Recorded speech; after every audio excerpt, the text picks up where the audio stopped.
સુરત પોલીસની મોટી કાર્યવાહી સામે આવી છે। સુરતમાં વ્હાઇટ ફોગ લાઇટ ધરાવતી કાર કબજે કરાઈ છે। જો તમે પણ તમારા વાહનમાં વ્હાઇટ ફોગ લાઇટ ધરાવતા હોવ તો ચેતી જજો, કેમ કે સુરત પોલીસ દ્વારા અંદાજિત 150 જેટલી કાર કબજે કરાઈ છે। 300 જેટલા બુલેટ અને બાઇક કબજે કરવામાં આવ્યા છે। મોડિફાઈડ સાયલેન્સર ધરાવતી બાઇકોને પણ કબજે કરવામાં આવ્યું છે। વાહનોને જમા લેવાની સાથે મેમો ફટકારવામાં આવ્યો છે। गुड मॉर्निंग एवरीवन, मैं हिमांशु बात कर रहा हूँ। मैं एक स्टेलर स्कोडा से हूँ, ऑथोराइज डीलर।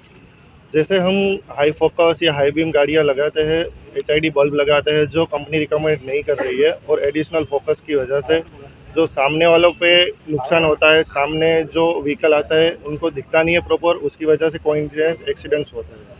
और अनफॉर्चुनेटली आप जो भी गाड़ियों में लगाते हैं वो जेन्यून नहीं है, नॉन जेन्यून लगाते हैं, और उसकी वजह से गाड़ी फायर होने की संभावना रहती है और इंश्योरेंस क्लेम में भी प्रॉब्लम हो सकता है। और वो आप ही की सेफ्टी के लिए है। प्लीज़ ऐसा जो कुछ भी है तो कंपनी में ऑथोराइज डीलर में जाके जेन्यून फिट करवाए।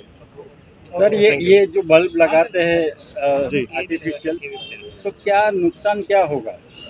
नुकसान सामने जो व्हीकल आता है उनको दिखता नहीं है और एक्सीडेंट होता है। मेन मेजॉरिटी पर्पस से ये ड्राइव रखी हुई है। और आप लोग जानते हो कि सूरत में अभी एक्सीडेंट्स का ज़्यादातर वॉल्यूम बढ़ चुका है। तो मेन ये हेडलाइट और रात के टाइम पे ये फोकस की वजह से जो कंपनी रिकमेंडेड करती है वो फोकस का लगवाए LED। सर, ये जो व्हीकल्स में फायर की घटना होती है, कितने परसेंट इस तरह के मामले इन वजह से होते हैं? मैक्सिमम कंपनी फिटेड व्हीकल में फायर कभी नहीं होता है। जो एडिशनल LEDs, HIDs और नॉन जेन्यून जो बल्ब लगाते हैं हाई वोल्टेज, उसकी वजह से बैटरी की कैपेसिटी और फ्यूज बॉक्स जल जाता है, उसको सपोर्ट नहीं कर रहे हैं फ्यूज बॉक्स वगैरह, उसकी वजह से फायर हो रहा कितने परसेंट ऐसे मामले अब तक आए? है। नियर अबाउट 20% के आसपास हो चुका है ओवरऑल मिला के। फायर की जो भी आप घटना देख रहे हो मैक्सिमम LED, HID और नॉन जेन्यून फिटमेंट की वजह से होती है। Thank you.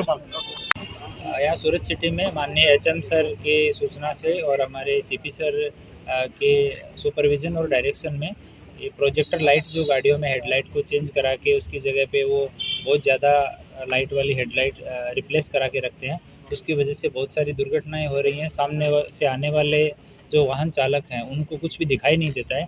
इस वजह से कल एक ड्राइव रखी गई थी पूरे शहर में, और सभी के सभी जोन और ट्रैफिक सब ने मिल के, और काफ़ी सारी गाड़ियां हैं जिन्होंने अपनी हेडलाइट है वो चेंज करवाई थी।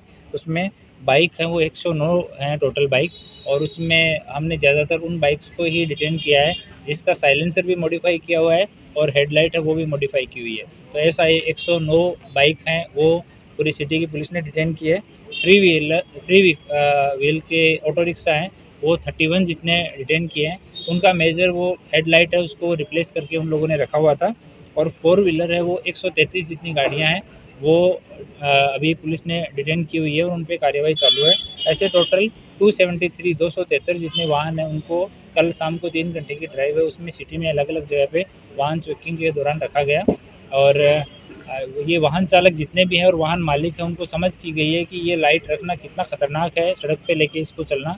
सामने वाले वाहन चालक जहाँ से भी आप जिस भी रोड से निकल रहे हैं वहाँ सामने वाले वाहन चालक को कुछ भी नहीं दिखाई देता है, तो उस कंडीशन में दुर्घटना होने की संभावना बहुत ज़्यादा है।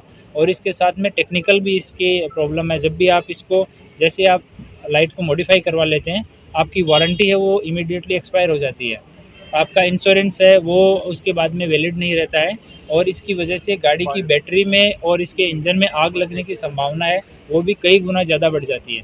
तो ये खुद के लिए बहुत ख़तरनाक है। हमारी एक्सपर्ट की टीम भी हम लोगों ने साथ में रखी है, स्कोडा से टेक्निकल टीम हमारे साथ हैं। तो उन्होंने भी जो वाहन चालक और वाहन मालिका हैं उनको अपना मार्गदर्शन दिया है, और अभी जितने वाहन अभी डिटेन किए गए हैं उनके खिलाफ कार्रवाई की जाएगी, सबका RTO का चालान किया जाएगा, और उसके बाद में भी ये ड्राइव कंटिन्यू चालू रखा जाएगा। और हमारे CP सर की सूचना है कि थोड़ा संवेदनशीलता इसमें रखनी है, इसीलिए रात को जो अपने परिवार के साथ निकले थे, अपने बच्चों के साथ रात को निकले थे, तो उनको स्थल दंड करके जाने दिया गया था। लेकिन अगर ये सिचुएशन सेम चालू रही कि लोग अपनी हेडलाइट चेंज नहीं करवाएंगे, ओरिजिनल नहीं रखेंगे, तो उसके बाद में हमें और इसके खिलाफ कठोर कार्रवाई करनी पड़ेगी। तो ये बाइक का मॉडिफिकेशन, साइलेंसर का और ये जो लाइटें चेंज करवाते हैं, तो सभी नागरिकों से निवेदन है कि ये नहीं करवाएं। जिन्होंने करवा रखा है आप लोगों से निवेदन है कि ऑथोराइज डीलर के पास जाके आप अपनी लाइट है उसको वापस चेंज करवा लें, ताकि आपकी गाड़ी भी सही सलामत रहे, आप भी सुरक्षित रहें और आप कानून का उल्लंघन भी नहीं करें।